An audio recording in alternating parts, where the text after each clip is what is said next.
اللہ اللہ اللہ اللہ اللہ۔ بسم اللہ الرحمن الرحیم۔ السلام علیکم ورحمۃ اللہ وبرکاتہ۔ معزز سامعین کرام، تکبیر تشریق، تکبیر تشریق کے الفاظ کیا ہے اور یہ تکبیر کب اور کتنی مرتبہ پڑھنی ہے، کب سے کب تک پڑھنی ہے، اور ساتھ ہی ساتھ پھر عورتوں پر کا وجوب ہوتا ہے یا نہیں ہوتا ہے، عورتوں کو کس طریقے سے پڑھنی ہے، تو آج کی اس ویڈیو میں انشاءاللہ ہم ان تمام باتوں کو جانیں گے۔ سب سے پہلی بات، تکبیر تشریق کے الفاظ، تو آپ سمجھ لیں تکبیر تشریق کے الفاظ یہ ہے: اللہ اکبر اللہ اکبر، لا الہ الا اللہ واللہ اکبر اللہ اکبر وللہ الحمد۔ اس کے معنی یہ ہے کہ اللہ سب سے بڑے ہیں اور اللہ سب سے بڑے ہیں اور اللہ کے سوا کوئی معبود نہیں، واللہ اکبر، اور اللہ سب سے بڑے ہیں، اور تمام کی تمام تعریفیں اللہ تبارک و تعالیٰ کے لیے ہے۔ کتاب ہے، اس کتاب کا نام میں آپ کو بتاتا ہوں، شامی بیروتی۔ اس کتاب کی جلد نمبر 3 صفحہ نمبر 58 پر انہوں نے بڑا پیارا نکتہ بیان کیا۔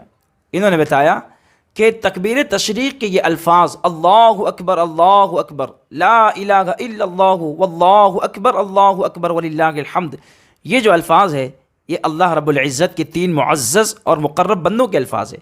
وہ کیسے؟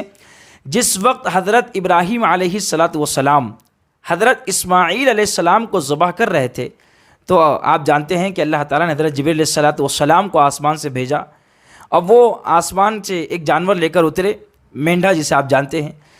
تو انہوں نے حضرت ابراہیم علیہ السلام کو دیکھا کہ وہ حضرت اسماعیل کو ذبح کرنے میں بڑے جلدی کر رہے ہیں، تو انہوں نے آپ کی اس عجلت کو، حضرت ابراہیم کی اس جلد بازی کو دیکھ کر آپ نے، حضرت جبریل علیہ السلام نے کہا اللہ اکبر، کہ اللہ سب سے بڑے ہیں، اللہ سب سے بڑے ہیں۔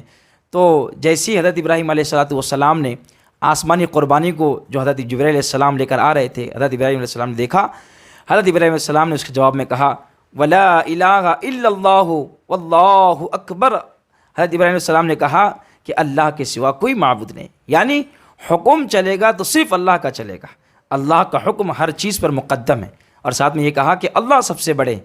تو حضرت ابراہیم علیہ السلام کی یہ الفاظ سن کر جب حضرت اسماعیل علیہ السلام کو اس وقت پتہ چلا تو انہوں نے کہا واللہ اکبر وللہ الحمد، کہ اللہ سب سے بڑے ہیں اور تمام تعریفیں اللہ رب العزت کے لیے ہیں۔ میں نے ابھی جو نکتہ بتایا یہ نکتہ شامی بیروت اور جلد نمبر 3 صفحہ نمبر 58 پر ذکر کیا گیا۔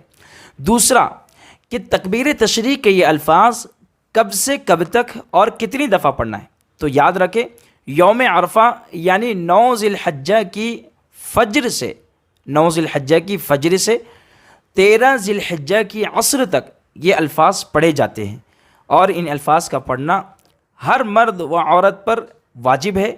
مردوں کے لیے کہا گیا کہ وہ ہر فرض نماز کے بعد 1 مرتبہ کم از کم بآواز بلند یہ تکبیر پڑھیں، اور عورتوں کے لیے کہا گیا کہ وہ 1 مرتبہ ہر فرض نماز کے بعد آہستہ آواز میں پڑھے۔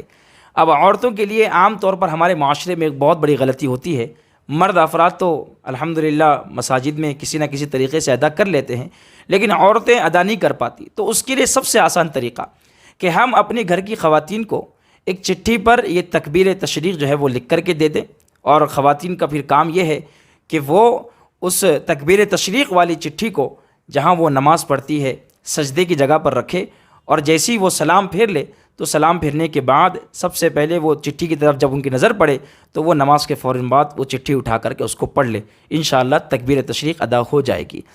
آج ہم نے جو باتیں بتائی ہے، ہم آپ سے گزارش کرتے ہیں کہ آپ ہماری ان باتوں کو دوسروں تک ضرور پہنچائیں، اور اللہ سے دعا کریں کہ اللہ ہم سب کو عمل کی توفیق عطا فرمائے۔ آمین وآخر دعوانا ان الحمد للہ رب العالمین۔ السلام علیکم ورحمۃ اللہ وبرکاتہ۔